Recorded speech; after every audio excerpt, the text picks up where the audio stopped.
A porter lifts a luggage of ಯಾವುದೊಂದು luggage ಅಂತೆ 15 kg from the ground, puts it on his head 1.5 meter above the ground. Calculate the work done by him on the luggage. ಏನಿಲ್ಲ ಹುಡುಗರ, ನೆಲದಿಂದ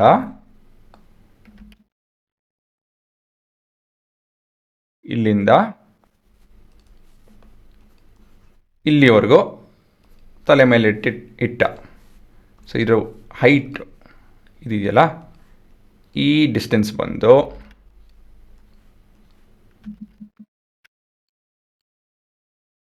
ಎಷ್ಟು 1.5 metre. ಸರಿನಾ?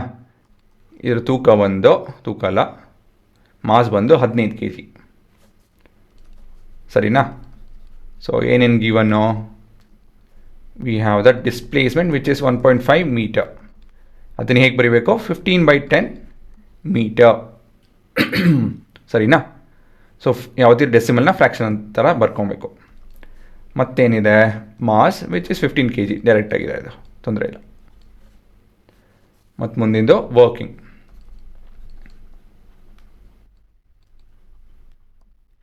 So work is equal to force into displacement.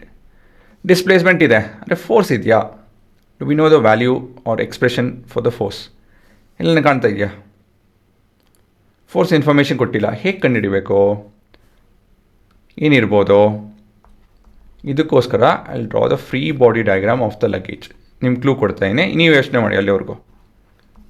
During the lift ಎತ್ತಬೇಕಾದ್ರೆ what is the free body diagram? ಅದ್ರ ಮೇಲೆ ಏನೇನು force act ಮಾಡ್ತಾ ಇದೆ ಅದನ್ನು ನೀವು ಹೇಳಬೇಕು. ಒಂದು ಯಾವುದು ಹುಡುಗರ? ಒಂದು ಗ್ರಾವಿಟಿ ಅಲ್ವಾ? Gravitational pull which is equal to the weight which is given by mass into acceleration due to gravity. So ಇದೆಷ್ಟು ಬರ್ತಿದೋ? 15 × 10, ಸೊ 150 ನ್ಯೂಟನ್. ಸರಿ ತಾನೆ? This is the weight. ಇವಾಗ ಎತ್ತಬೇಕಾದ್ರೆ ಎಷ್ಟು ಫೋರ್ಸ್ ಇರಬೇಕು? ಅಟ್ಲೀಸ್ಟು ಮಿನಿಮಮ್ ಎಷ್ಟಿರಬೇಕು ನಿಮ್ಮ ಪ್ರಕಾರ? ಈ ವ್ಯಕ್ತಿ ಎತ್ತುತ್ತಾ ಇದ್ದಾರೆ, ಅದು ಮೇಲೆ ಹೋಗ್ತಾ ಇದೆ. ಸೊ ಮಿನಿಮಮ್ 150 ನ್ಯೂಟನ್ ಇರಲೇಬೇಕು. ಅಫ್ಕೋರ್ಸ್ ನೀವು ಎಷ್ಟು ಜಾಸ್ತಿ ಮಾಡ್ತೀರೋ ಅಷ್ಟು ಬೇಗ ಮೇಲೆ ಹೋಗುತ್ತೆ.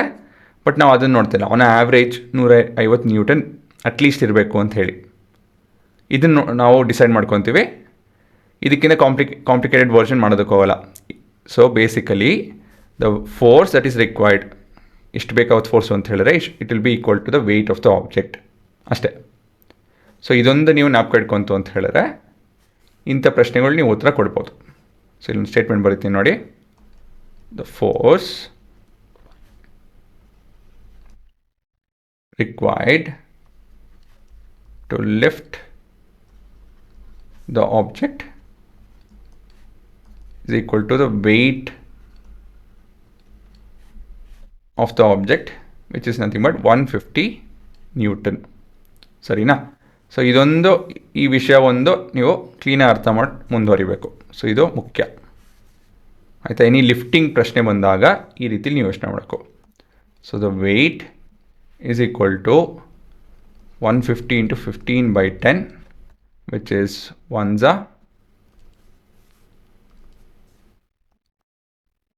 15 into 15 225 joule.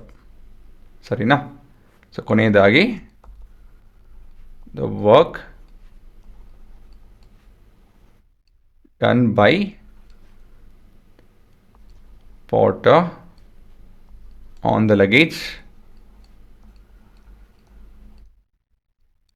is 225 joule. ಇದನ್ನು ಬರೀಬೇಕು, ಇಲ್ಲ ಅಂತ ಹೇಳಿದ್ರೆ ಅರ್ಧ ಮಾರ್ಕ್ಸು ಕಟ್ಟಾಗುತ್ತೆ. ಸರಿನಾ? ಗೊತ್ತಾಯ್ತು ತಾನೇ?